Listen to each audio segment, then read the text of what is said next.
आज मैं बात करने वाली हूँ कि किसी इंसान को एनपीडी नार्सिसिस्ट पर्सनालिटी डिसऑर्डर क्यों हो जाता है, इसके क्या कॉजेज होते हैं। मैं नार्सिसिस्ट पर्सनालिटी डिसऑर्डर पे पहले भी कुछ वीडियोस बना चुकी हूँ, आप वो भी जरूर चेक कर लेना। पर लोग ये आर्ग्यूमेंट रख देते हैं कि आजकल तो सभी लोग नार्सिसिस्ट होते हैं।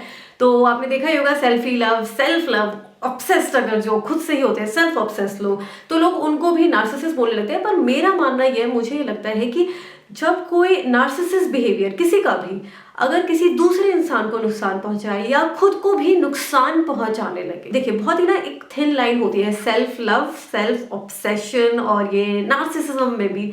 तो वो अगर जब क्रॉस हो जाती है, जब वो नुकसान पहुंचाने लगे किसी भी तरीके से खुद को या दूसरों को, तब उसको आप एनपीडी बोल सकते हो, तब डिसऑर्डर बोलो।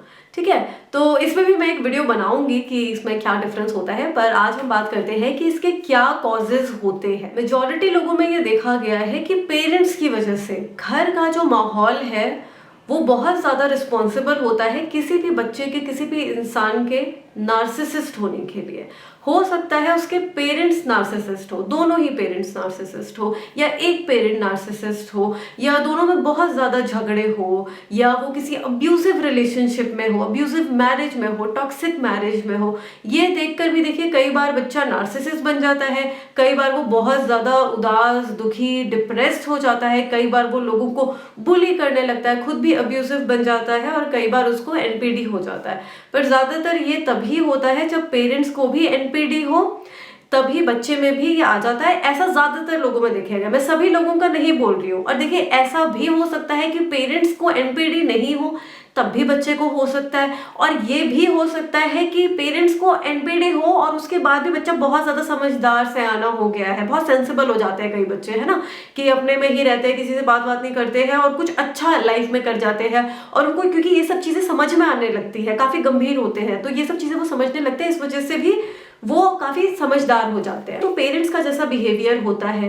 घर का जैसा माहौल होता है, तो उस वजह से। फिर दूसरी चीज लोग कहते हैं कि जेनेटिक होता है, कि ग्रैंडफादर को हो या फादर को हो तो वो बेटे में भी आ जाता है। पर मैं इसको इनहेरिटेड बोलूंगी, क्योंकि मुझे लगता है कि वो ऐसा बिहेवियर अपने घर में देख रहा है। जो मैंने एनवायरमेंट की बात करी कि उसने अपने दादा, पापा, चाचा, इन सबको, अपने घर का माहौल ही ऐसे लड़ते झगड़ते हुए सबको देखा, तो उसको वो लगने लगता है कि this is normal, this is a normal life, this is how you treat others. ये आप अब्यूज करो, मारो, झगड़ा करो, उल्टा बोलो, चिल्लाओ, तो उसको ये सब चीजें नॉर्मल लगने लगती है कि एक आम जिंदगी में ऐसा ही इंसान का, ऐसा ही हमारे घर परिवार का यही माहौल होता है। तो उसको लगता है सच्चाई यही है, इसलिए वो भी ऐसा हो जाता है। और फिर ये प्रॉब्लम आती है उसके रिलेशनशिप में। मैं सारे पेरेंट्स को भी ये चीज बोलना चाहती हूँ, और जो पेरेंट अभी नहीं बने हैं तो उनके लिए भी एक इंपॉर्टेंट मैसेज है, हमेशा ये चीज याद रखना कि आपका जैसा बिहेवियर है वो आपके बच्चों के रिलेशनशिप को जरूर इफेक्ट करेगा, आपके बच्चों के रिलेशनशिप को, आपके बच्चों की शादी को भी इफेक्ट करेगा। तो ये याद रखना, क्योंकि काफी सारी मैंने शादियों में भी ऐसा देखा जिनके डिवोर्स हो जाते हैं तो पेरेंट्स भी रिस्पॉन्सिबल होते हैं। पेरेंट्स इसलिए रिस्पॉन्सिबल होते हैं क्योंकि पेरेंट्स भी खुद ऐसे अब्यूजिव होते हैं, तो उनकी शादी में भी ऐसा अब्यूजिव मैरिज हो जाता है, टॉक्सिक मैरिज हो जाता है, फिर डिवोर्स हो जाता है। ये रिलेशनशिप ब्रेकअप जो होते हैं, मारपीट होते हैं, डोमेस्टिक वायलेंस होते हैं, तो वो देखते हैं डोमेस्टिक वायलेंस घर में कि माँ मार खा रही है, औरतें मार खा रही है, माँ बाप में ऐसे झगड़े हो रहे हैं, डेली यही सब होता रहता है, गाली गलौज होती रहती है, तो वो भी यही सीख जाता है। ठीक है, तो ज्यादातर इसमें यही होता है कि बच्चा अब्यूजिव हो जाता है, बच्चे को एनपीडी हो जाता है, या वो टॉक्सिक हो जाता है। पर ऐसा भी देखा गया है कि वो बहुत ज्यादा समझदार हो जाता है, पर वो काफी रेयर है। तो जो भी ये चाइल्डहुड ट्रॉमा होते हैं, चाइल्डहुड एक्सपीरियंस होते हैं, तो ये एक बच्चे की आगे जो बड़ा हो जाता है, अडल्ट हो जाता है, तो उसकी लाइफ को मोल्ड करने के लिए बहुत ज्यादा रिस्पॉन्सिबल होते हैं, उसके करियर को, उसके रिलेशनशिप को, उसकी मैरिज को, उसकी पेरेंटिंग को। तो बहुत इंपॉर्टेंट साइकिल होता है ये, दादा से, बाप से, परदादा से, उन सबसे चलता आता है, चलता आता है। तो बहुत ही इंपॉर्टेंट है, आप खुद को ठीक रखिए, नहीं तो वो चीज बच्चे पर भी असर पड़ेगी। और यही रीजन होते हैं कि इंसान को एनपीडी हो जाता है। मुझे कई पेरेंट्स की ये चीज भी बहुत ही गलत लगती है कि अपने बच्चे को ओवर अप्रिशिएट करते हैं, जो अगर वो कुछ गलत काम भी करे, बाहर किसी को मार के आ जाए, किसी को गाली दे, किसी को बुली करे, उसके बाद भी अप्रिशिएट करते हैं, बदतमीजी करे उसके बाद भी सर पर चढ़ाकर रखते हैं, उसकी हर जिद पूरी करते हैं, उसको हर चीज दिलाते हैं। ठीक है, तो ओवर अप्रिशिएट करना ठीक है, किसी भी बात पर गलत भी करे तो उस चीज में भी आप उसको सपोर्ट कर रहे हो। दूसरी चीज ये कि हर चीज में क्रिटिसाइज करना, ओवर क्रिटिसाइज करना। अगर देखो गलत करता है तो obviously you will criticise your child ना, पर अगर वो गलत नहीं कर रहा तभी तुम तो ऐसे हो, तुम बहुत ही गए गुजरे हो, तुम किसी लायक नहीं हो, उस बच्चे को देखो, तो वो और ज्यादा डिप्रेस होता जाता है। वो भी ऐसा ही बिहेवियर को आगे कंटिन्यू करता है, अपने बच्चों के साथ भी वो ऐसा ही बिहेवियर करेगा, अपने रिलेशनशिप में भी, आगे दूसरों के साथ भी। तो किसी भी इंसान की बहुत सारी चीज इससे रिलेट करती है। उसका जो करियर, ऑफिस में कैसे वो किसी से बिहेव कर रहा है, अपने कलीग से कैसे बिहेव कर रहा है, अपने स्कूल में कैसे बिहेव कर रहा है, कॉलेज में कैसे बिहेव कर रहा है, अपने रिश्तों में कैसे बिहेव कर रहा है, अपने सोशल सर्कल में कैसे बिहेव कर रहा है। देखिए हमारे आसपास भी एनपीडी वाले, नार्सिसिस्ट पर्सनैलिटी डिसऑर्डर वाले बहुत सारे लोग होते हैं। कभी कभार आपने देखा होगा ना कि आपका ऑफिस में झगड़ा हो गया, रोड पर झगड़ा हो गया, आपके पड़ोस में झगड़ा हो गया, या आपके घर में भी झगड़ा हो जाता है। पर कई बार ऐसा होता है कि सिलेक्टिव होता है ये, कि वो बाहर बहुत अच्छा होगा, घर के बाहर सबसे बहुत अच्छे से बिहेव करता होगा, भीगी बिल्ली भी बन जाता होगा, डरपोक बन जाता होगा, पर घर आते ही एकदम राक्षस बन जाता है, अब्यूजिव हो जाता है, गाली देता है, मारपीट करता है। तो ये सिलेक्टिव भी हो सकता है। कई ऐसा करते हैं कि सिर्फ अपने रिलेशनशिप में ऐसे रहते हैं, कई अपनी सिर्फ शादी में ऐसा रहते हैं, कई ऐसा सिर्फ बिहेवियर अपने बच्चों के साथ करते हैं। तो सिलेक्टिव भी हो सकता है। पर देखिए हम सभी लोग घिरे हुए हैं इन टाइप के लोगों से, पर आपको नहीं पता चलता है क्योंकि आपके आगे तो वो बहुत अच्छे हैं, आप उनको कितना अप्रिशिएट करते हैं, अरे कितना भला इंसान है, पर घर जाकर वो कुछ और ही हो जाता है। तो आप ये चीज नहीं कह सकते किसी से बात करके कि वो एक्चुअल में कैसा है। पर एनपीडी बहुत सारे लोगों में देखा गया है और स्पेशली ये आदमियों में देखा जाता है। देखिए प्लीज कोई ऑफेंड मत होना, अगर आप ये पढ़ोगे भी कहीं पर, आप गूगल कर लोगे तो ये प्रॉब्लम जैसे जो टॉक्सिक बिहेवियर होता है, एनपीडी होता है, लड़कियों में भी होता है, औरतों में भी होता है, पर कम, ज्यादातर या आदमियों में होता है। संगत का भी देखो बहुत ज्यादा असर पड़ता है। फ्रेंड सर्कल जो आपका होता है, जैसे लोगों के बीच में उठते बैठते हो, और वो इसलिए होता है क्योंकि आपका वो सर्कल ही क्यों बन रहा है, आपको उनके साथ बैठना, उनसे बातें करना क्यों अच्छा लग रहा है। आप कुछ पर्सनल बातें भी करते होंगे, आप क्या क्या करते हो पूरे दिन में वो सब भी बातें करते होंगे, आपने यहाँ क्या करा, वहां क्या करा, ये सब भी डिस्कस करते होंगे। तो अगर 3-4 लोग सेम हरकतें कर रहे हैं और आप वैसा नहीं कर रहे हो तो आपको लगेगा कि क्या है।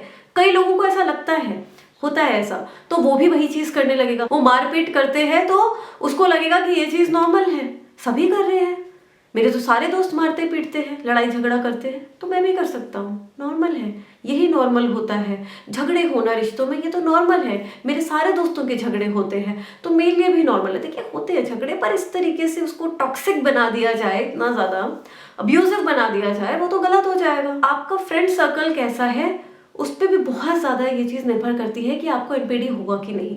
तो हमेशा अपना सर्कल अच्छा रखा करो। अगर आपके बच्चे भी ऐसे सर्कल में है, बच्चों के साथ भी कई बार ऐसा होता है, वो अगर ऐसे सर्कल में आ जाते हैं, उसके सारे दोस्त यही सब आवारागर्दी कर रहे होते हैं, हमेशा गाली गलौज कर रहे होते हैं, मारपीट कर रहे होते हैं, वो भी सीख ही जाएगा।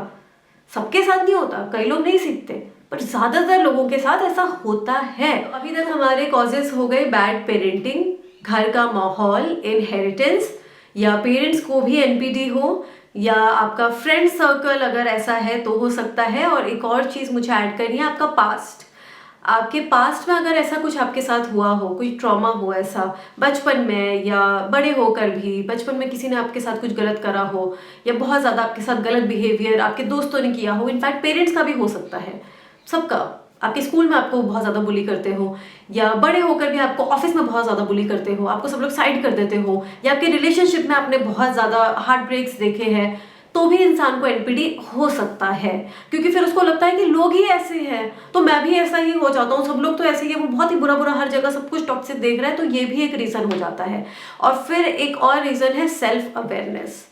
बहुत सारे जो लोग जिनको एनपीडी होता है तो उनको लगता है कि मैं ही मैं हूँ, मैं सबसे महान हूँ, सबसे अच्छा मैं हूँ। ये तो देखो अच्छी चीज है, सेल्फ लव होना बहुत ही जरूरी है, पर मैंने आपको स्टार्टिंग में ये चीज बताई कि सेल्फ लव में और सेल्फ ऑब्सेशन में फर्क होता है बहुत ज्यादा। जब सेल्फ ऑब्सेशन बढ़ जाता है तो आप नार्सिसिस्ट बन सकते हो। आपको हर चीज में ये लगेगा कि मैं ही ठीक हूँ, वो जो कर रहा है वो गलत हो सकता है पर मैं जो कर रहा हूँ वो गलत नहीं होगा। तो सेल्फ अवेयरनेस होना बहुत ही जरूरी है। अगर आपको कोई क्रिटिसाइज कर रहा है, कंस्ट्रक्टिव क्रिटिसिज्म, आपके सही के लिए, आपके भले के लिए अगर आपको टोक रहा है, अगर आपको बोल रहा है कि नहीं तूने ये गलत करा, तो उस चीज को एक्सेप्ट करना सीखो।